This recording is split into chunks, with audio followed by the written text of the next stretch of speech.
Well, it's Monday, March 30th, 33 AD. Jesus, the day before, rode into Jerusalem on a donkey, Palm Sunday, as we know it. And Monday, there are two main things that happen. Monday of the Passion Week, Jesus is going to curse a fig tree, and then he's going to cleanse the temple. And those two go hand in hand. In fact, in Mark's gospel, he weaves them together. You can see at the end, in Mark chapter 11, verse 11, Jesus enters Jerusalem on Sunday of the Passion Week, Palm Sunday, goes into the temple after riding in on the donkey, and he looks around at everything, and then he just leaves. He goes back home to Bethany with the 12, with the other disciples, since it was already late.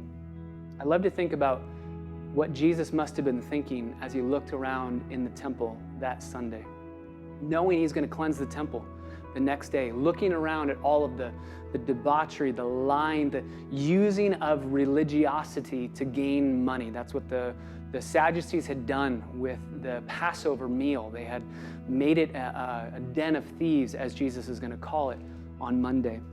So the next day, he gets up, verse 12, and after he leaves Bethany, he becomes hungry. As he's walking in, he comes down the Mount of Olives. He goes past the brook of the Kidron Valley, and he goes up the Temple Mountain. As he's walking from Bethany over the Mount of Olives down to go through into the into the Temple Mount, he becomes hungry.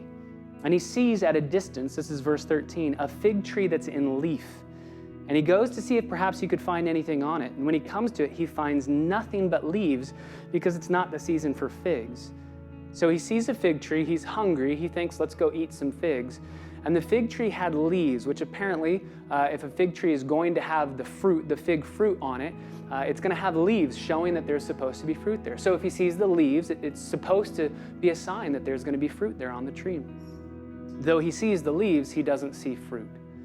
And because of that, he says, verse 14, "May no one ever eat fruit from you again." And Mark records that his disciples were listening to him as he curses the fig tree.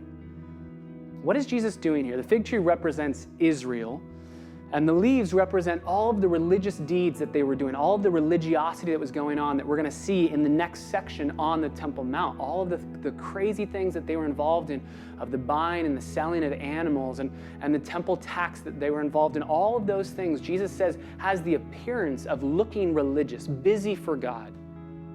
And yet there's no fruit, there's no repentance, there's no genuine love for Jesus. That's why, verse 15, once he curses the fig tree, they go to Jerusalem. He enters the temple, and he begins to drive out those who are buying and selling in the temple. He overturns the tables of the money changers and the seats of those who were selling doves. He wouldn't permit anyone to carry merchandise through the temple. And he begins to teach them and say to them, "Is it not written, 'My house shall be called a house of prayer for all of the nations,' but you've turned it into a robber's den." He curses the fig tree, and then he moves into the temple to kind of live out what he had done with that fig tree. He said to the fig tree, "Though it looks like you should have fruit because of all the external outward appearance, you have no genuine repentance, no love for me." And then he goes to the Temple Mount and he sees the exact same thing, a busyness of religious things, but completely devoid of any love for Jesus.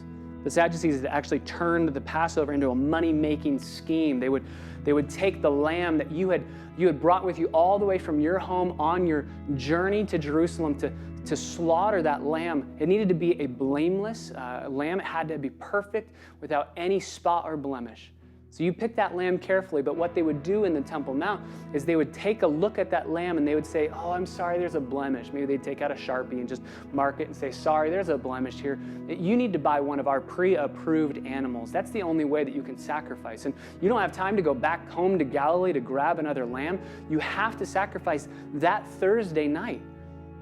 So you would have to buy one of their pre-approved lambs. And in fact, we know that they would take the lamb that you brought and they'd just bring it right back through and they'd sell it to somebody else. It was all a scheme to make money.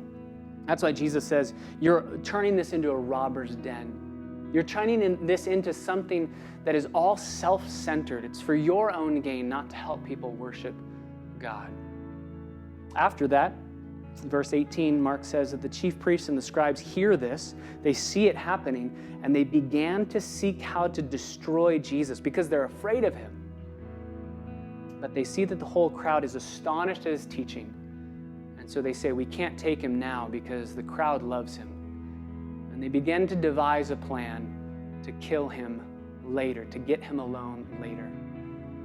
But my question to us this morning is, considering what Jesus said about that fig tree and about his own people, they had religious activity happening, but their hearts were far from Christ. Similar to what Jesus said in Luke chapter 10 of Mary and Martha. You remember Martha's busy about the things of the Lord, but Mary's the one who's sitting at his feet, devoted to him, loving him. This Passion Week, God has graciously given us the ability to sit in silence at his feet in the scriptures, to not be busy with religiosity, but to pursue loving Christ above all things. Where might you need to see the leaves in your own life that look good from the outward appearance, but your heart might be far from Christ, or might be self-centered and self-seeking of glory for you and you alone? Instead of saying, Jesus, I want every work that I do to love you and to pursue satisfaction in you more than anything in this world. That's what happens on Monday of the Passion Week.